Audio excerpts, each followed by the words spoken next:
Jemi në studio tani në rubrikën Opinion të nderuar shikues. Në datën 8 dhjetor vra i riu Klodian Rasha në ditën e rinis, më pas ishin njësër protestash që pasuan, nisën që në datën 9. Jemi në studio me gazetaren Klodiana Lala për të në dhënë më tepër informacione pas disa ditësh që ka ndruar jetë Klodian Rasha. Çfarë ndodh tani? Cilat janë të dhënat që vijnë nga dosja hetimore? Klodi, përshëndetje, mirë se erdhe. Mirë se u gjeta.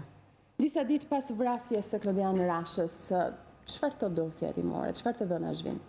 Mbleu nisita të them fillimisht që vrasja e Klodian Rashës është një nga aktet më të rënda që kanë ndodhur kohët e fundit dhe kjo për faktin se autori i këtij krimi të rënd është një oficer i skuadrës Shqiponja.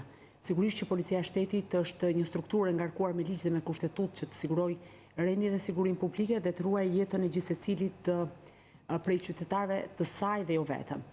Fakti që Klodian Rasha është vrarë nga arma e shtetit, nga një punonjës si skuadrës Shqiponja, pra një efektiv i policisë shtetit, e bën këtë ngjarje mjaft të rëndë. Për te fakti që në çfarë unë jam konsultuar, pra News 24 është konsultuar me dosjen hetimore, rezulton që shumë pikë pyetje ngrihen në lidhje me këtë ngjarje, së pari dhe së dyti duhet theksuar që kjo ngjarje ka mjaft momente të errta, të cilat ditë pas dite po dalin në dritë nga media, nga familjar, edhe nga strukturat tjera. Unë dua të ndalem vetëm tek pak momente, cilat në këndvështrimin tim dhe të News 24 janë momente mjaft interesante sa i përket zbardhjes së këtij krimi të rënd. Shumë detaje të ngjarjes janë bërë të ditura, dihet tashmë që Klodian Rasha është qelluar me plumb pas shpine, nuk ka qenë i armatosur në momentin që ai është qelluar për vdekje nga oficeri i skuadrës Shqiponja Nevaldo Hajdare, i cili është njohur me masën e sigurisë arrest me burg. Ditën e sotme News 24 ka siguruar një pjesë të dosjes hetimore ku rezulton dhe është zbardhur ndër të tjera edhe dëshmia e kolegut të Nevaldo Hajdarajt. Bëhet fjalë për efektivin tjetër të skuadrës Shqiponja, efektivin me iniciale EG. News 24 preferon të mos e bëj publik emrin për sa kohë ai është marrë në pyetje dhe sigurisht është në detyrë, pra vijon ushtrimin e detyrës konform ligjit dhe ai tregon detaje të cilat deri më sot nuk ishin pranuar zyrtarisht. Efektivi me inicialet EG deklaron se bashkë me Nevaldo Hajdaren ishin të pozicionuar në zonën e Laprakës dhe komunikonin me kodin Shigjeta 3, ishin të pozicionuar aty pasi kishin marrë detyrën në orën 21:30 të mbrëmjes së datës 7 dhjetor, sepse ngjarja ka ndodhur në orët e para të mëngjesit të datës 8 dhjetor.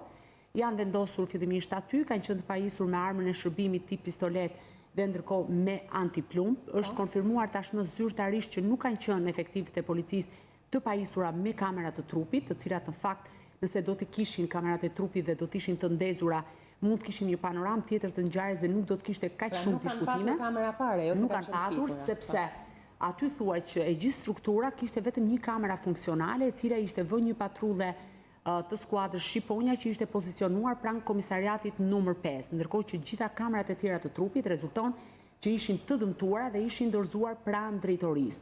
Dhe dy efektivët e policisë, njëri prej cilëve tashmë është në akuzë dhe arrestuar, nuk kanë qenë të pajisur me kamera trupi. Momenti i dytë lidhet pikërisht edhe me momentin e ndjekjes. Duhet theksuar se nga momenti që është njoftuar salla operative deri në momentin që është kërkuar ambulanca, pra është bërë thirrje të shkojë ambulanca, nuk kanë kaluar më shumë se 3 minuta. Për ta sqaruar, në orën 1:09 të mëngjesit të datës 8 dhjetor, në sallën operative, skuadra Shqiponja, pra Nevaldo Hajdare dhe kolegu i tij, ka njoftuar policinë pra sallën operative që ishin vënë në ndjekje të një personi, i cili nuk po i bindej urdhrit të tyre. 3 minuta pas ndjekjes për ndaluar, për ndalim dhe Klodian Rasha nuk është ndaluar, ka filluar shfutur në disa rrugica. Dy efektivët e policisë janë ndarë në dy drejtime të ndryshme me qëllim për ta ndaluar atë dhe më pas 3 minuta më vonë salla operative është njoftuar që kërkohej ambulancë, por në të gjitha dëshmitë, si në dëshminë e efektivit, ashtu edhe të zyrtarëve të tjerë të policisë nuk është shpjeguar arsyeja. Në orën 1:14 është njoftuar për përdorimin e armëve të zjarrit dhe vetëm 10 minuta më pas është konfirmuar zyrtarisht vdekja e Klodian Rashës. Ndërkohë që policia e Tiranës dhe policia e shtetit e ka njoftuar ngjarjen sipas saj ka ndodhur në orën 1:45. Një tjetër Klodi, duhet të ndalemi pak tek pjesa e dëshmisë. Çfarë ka dëshmuar kolegu i autorit? Nëse mund të hyjmë në detaje se Po, si e mund të përshkruan flasim ai për gjithë këtë pjesë, sepse situatën. këtu është edhe gjithë debati i madh që po bëhet. Në fakt, vetë Nevaldo Hajdaraj nuk pranon të ketë patur në një përplasje fizike me viktimën Klodian Rasha. Ndërkohë që këtë deklarim të tij e përgënjeshtron kolegu, i cili thot pasi ne kemi ndjekur në dy drejtime të ndryshme, një moment thot efektivi me inicialet e G, Nevaldo Hajdaraj dhe Klodian Rasha janë përleshur fizikisht. A i thot unë kanë qenë në një distancë për afro 100 metrash, ata janë përleshur, pas disa sekondash, Klodian Rasha është larguar. Ndërkohë Nevaldo Hajdaraj, si pas ti, pra kolegu, ka rënë në tokë. Dhe në ato moment e ka qelluar dy herë, ka qelluar në drejtim të personit i cili më pas u identifikua si Klodian Rasha. Në momentin që e ka qelluar, pra deri më tani nuk ishte pranuar zyrtarisht që mes autorit të dyshuar të ngjarjes, Nevaldo Hajdaraj, dhe viktimës Klodian Rasha të kishte patur përleshje fizike. Në fakt, në mbrëmjen e kaluar, unë kam qenë në shtëpinë e të ndjerit Klodian Rasha, kam kontaktuar me babain e tij, Qazim Rashën, kam biseduar me të gjithë pjesëtarët e familjes. Po, çfarë thonë familja? Dhe ata thonë që Qazim Rasha e tha zyrtarisht në një intervistë për News 24 që djali i tij ishte i dëmtuar edhe në fytyrë.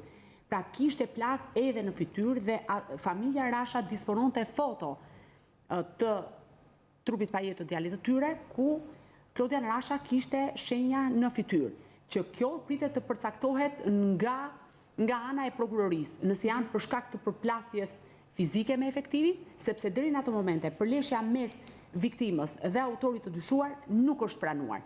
E dyta, familja Rasha pretendon që djali i tyre, pra i ndjeri Klodian Rasha, është qelluar me 2 plumba.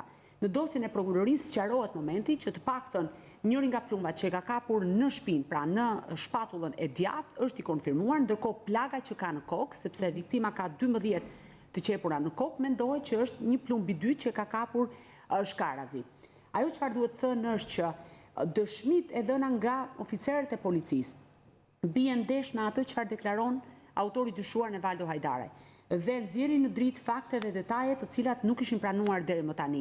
Nevaldo Hajdaraj pretendon që e përdori armën e shërbimit duke qenë se ndihej i friksuar për faktin që viktima Klodian Rasha mund të ishte i pajisur me armë, gjë që kjo nuk ka ndodhur dhe nuk ekziston si mundësi, sepse në momentin që ai ka rënë i pajet për tokë, nuk ka patur armë, por gjithashtu fakti që ata janë përleshur, personalisht më bën të mendoj që Klodian Rasha nuk kishte se si të kishte armë, sepse në momentin që ata janë përleshur fizikisht, mund të kishte reaguar Klodian Rasha dhe të kishte qitur në drejtim të oficerit policisë.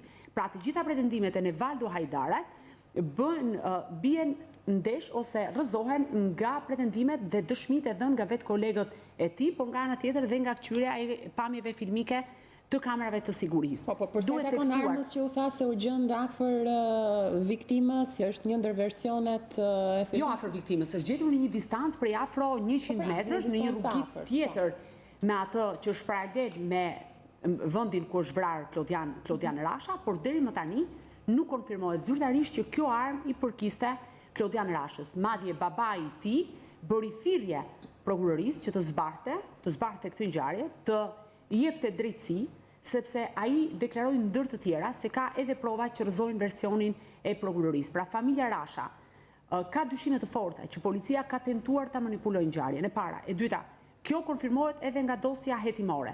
Pra shumë detaje të cilat tentuan të devijoheshin dhe të mos pranoheshin publikisht, tashmë po dalin në dritë moment pas momenti. Është kjo dëshmi e efektivit me iniciale e G, i cili ka qenë kolegu që është planizuar me shërbim me Nevaldo Hajdaraj dhe në fakt tregon të kundërtën e asaj çfarë është thënë deri tani. Në momentin që janë përleshur fizikisht, se më duhet ta theksoj, dhe nuk ka patur reagim nga viktima, atëherë duhet shpjeguar përse e qelloi. A jemi ne përpara një vrasje në tejkalim të kushteve të vetëmbrojtjes? Jo. Prokuroria ka dyshime të forta që efektivi i policisë ka kryer një vrasje me dashje indirekte, që do thot ai ka qitur në drejtim të personit që po largohej, duke ditur që edhe mund t'i shkaktonte vdekjen. Tani,